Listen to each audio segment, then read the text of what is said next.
The newly elected Ward 24 councillor in the city of Johannesburg has been officially sworn in. Siyagudumisa Makaula of the African National Congress successfully retained the ward for the ANC during the recent by-elections which followed the tragic murder of former councillor Zakhele Mathe in February of this year. Now, speaking in an exclusive interview with Soweto TV News after the swearing-in ceremony, and this was all earlier today, Makaula stated that addressing crime and the lack of decent housing are his top priorities.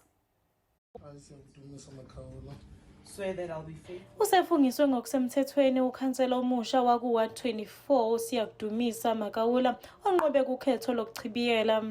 uMakaula ukwazi ukugcina iwadi kumbutho we-ANC njengoba nozakwabo uphume ngokudutshula abulawe ubevela kulo mbutho. uMakaula uthi usekulungele ukuqala umsebenzi. So I'm not to leave, but because of iward yethu inama responsibilities amaningi and inkulu, it's broad, so yonke into and inabantu abaningi aba different and nama dynamics wakhona nje, it's too much, but at least ngumuntu owaziyo and ngumuntu okhulele khona ewardini and ngumuntu okudala esebenza nomphakathi, so I think I will manage. Kanti ke uqhube ngokuthi okuseqhulwini ezinhlelweni zakhe ukuqeda ugebengu nokuntuleka kwendawo enesizotha yokuhlala kwabantu. Iplan enginalo engifuna ukuqala ngalo sisebenze phezulu indaba ye safety. I-community yethu ine crime too much. And kune crime kanjalo kunabantu abaningi abafika especially abantu ababuya outside the ward.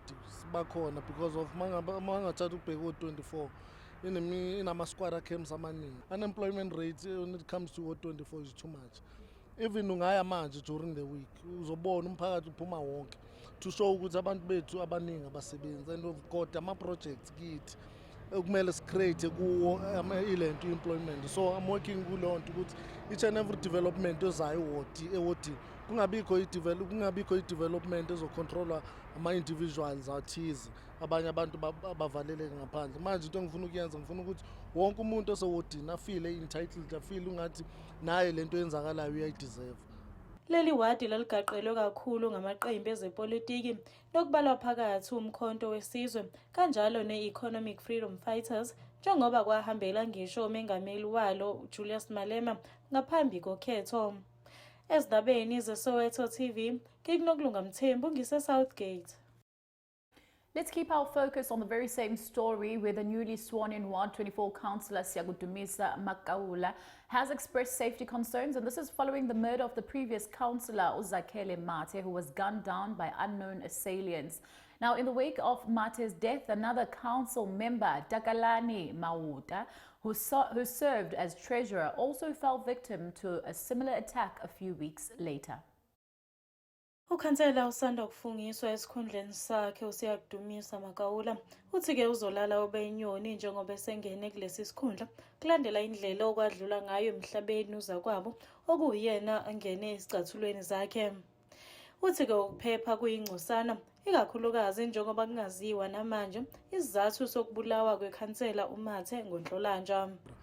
But safety is not guaranteed because of angekwazi ukuthi kwenzakalani. Even namanje amaphoyisa were still pleading ukuthi mabathole whatever yenzakala ukuthi ubani oyenzile lento sikwazi sazi ukuthi kwenzakalani ukuthi umuntu akhona sihamba naye or akekho or ngihamba naye even nama angikhosho ngalokho. So that's why I'm saying ukuthi nama I'm very skeptical when it comes to indaba yami safety, to be honest, as the public figure, as i-face yase 24 when it comes to indaba ye-safety ngeke ngisho ukuthi I'm guaranteed ngendaba ye-safety.